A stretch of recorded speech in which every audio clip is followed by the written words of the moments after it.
Everybody, Mike here doing my review for The Walking Dead Season 6, Episode 11, Knots Untie. This one, I felt every episode of The Walking Dead has been great. Some have been excellent. This was one of those excellent ones. The week before was good, but I felt like, you remember, I still felt some of it was a little silly. But still a great episode overall. But this one really stepped it up and really furthered the plot more. Got introduced to the hilltop where Jesus is from. We met Gregory, the leader, who I surmised was going to be coming soon because I saw he was cast a while back. So that takes care of that business. So we meet the hilltop people. It's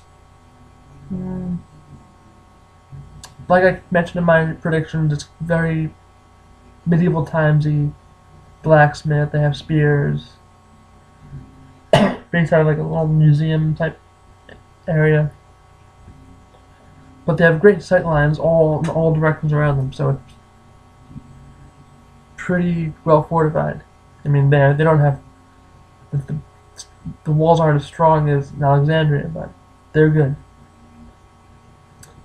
But leading up to that, everybody's all, Jesus, broke out. He explained that Daryl couldn't guard both, every entrance. So that's how he got out. He mentioned Knots Untie, that's why it's called Knots Untie. He apologized, we got off on the wrong foot. But he explained what his community was like. And gave him the benefit of the doubt. And he took Abraham, Daryl, Michonne, Maggie, and Glenn with him. And along the way, they bump into a wreck. It looks like it just happened. It was Jesus' buddies. The only one whose name I can remember is Dr. Carson. He's an important comic book character. So keep an eye out for him in the future if they're going along the lines of the comics. They save them, and he does offer to give Glenn and Maggie assistance for all the help. They go back to the hilltop. They meet Gregory, who, for lack of a better term, is a pompous / cowardly jerk. I would say something else, but I'm going to try and keep this as PG as I can. But he's not the leader type, and he isn't good with confrontation. They flat out say it in the episode, which leads us to believe he is kind of cowardly. He was so quick to just roll over for Negan and the Saviors. Whatever. Just take whatever you want. Leave us alone. Rick would never take that from somebody. Not in a million years. So Maggie steps up and tries to negotiate with him. He doesn't take too kindly to it, dismisses her very rudely. Then the whole business with Ethan coming back saying that they have his brother Craig. The Saviors have his brother Craig. He has to deliver a message. He stabs Gregory. The message. He's taken down by Rick. A bunch of people fighting. Michonne's fighting other people. Daryl breaks the guy's arm. Ends up Rick on the floor with the guy's knife to his neck. He looks up, I forget for what reason, but he looks up, Rick stabs him in the throat. Kills him. The other residents of the hilltop are about to, I guess, try and kill Rick, but Jesus stepped in the middle and said, it's done. From Rick's perspective, that had to be done even though he was doing what he thought he had to do to save his brother. Not that way. They could have discussed something. They could have figured it out.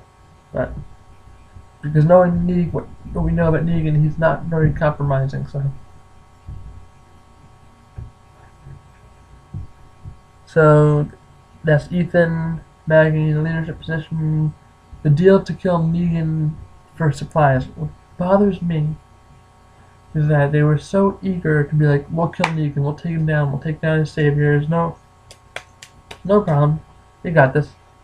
They're like so confident and so eager to rush in. They have no idea what they're getting into. This is not Terminus. It's not the governor. They're not unorganized. The only reason the governor went down so easily is because he was not organized. He did not have this concrete ideology aside from plan revenge, and he didn't have trained people aside from Merle, Martinez, and Shumpert. He had nobody who had any training. We don't know about Shumpert's training, but he was good. He was one of the more skilled people that the governor had. Merle was in the army. He was a military-trained sniper. Martinez, we can imagine he had some kind of training. He was a skilled fighter. Most of them were just average Joes, housewives and businessmen, etc.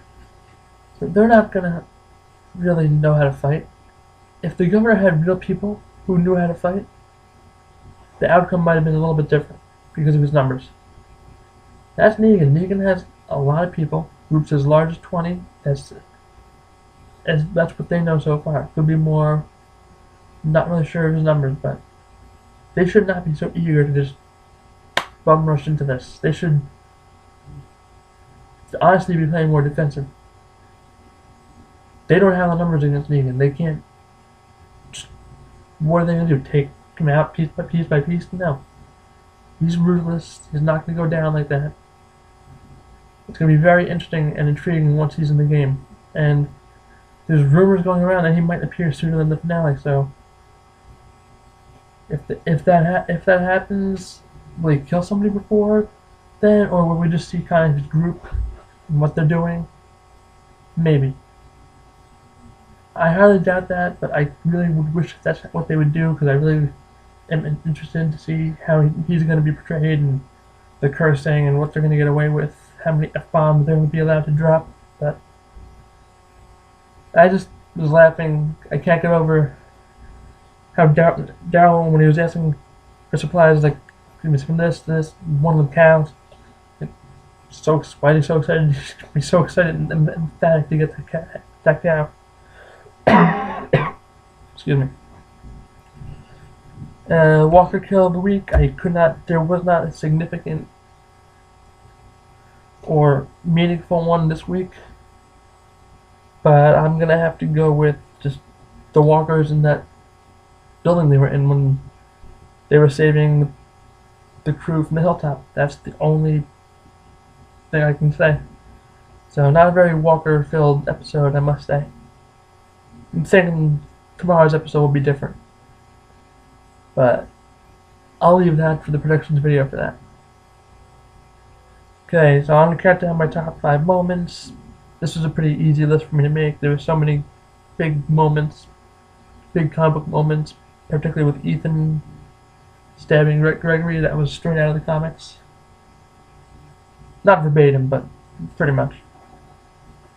Number 5 is Maggie really stepping up, taking a leadership position, negotiating.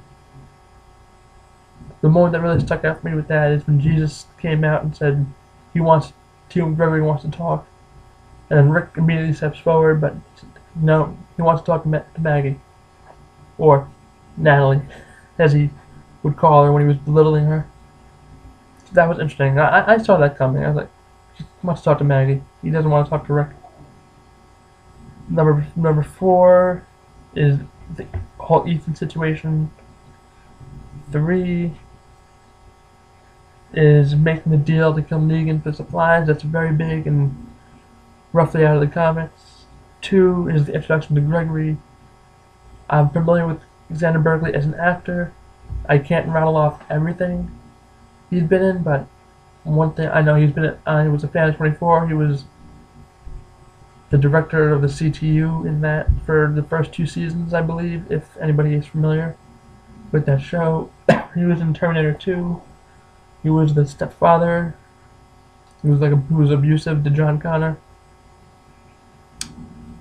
He was most recently in a few episodes of that show Zoo.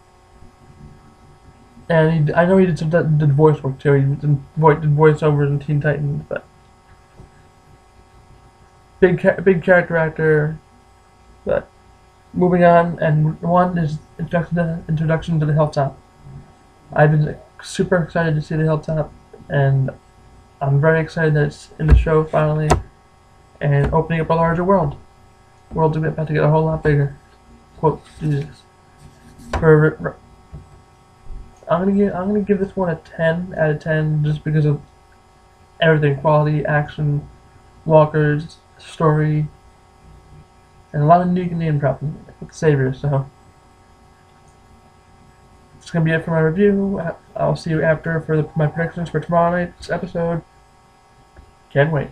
Till then, see ya. Peace.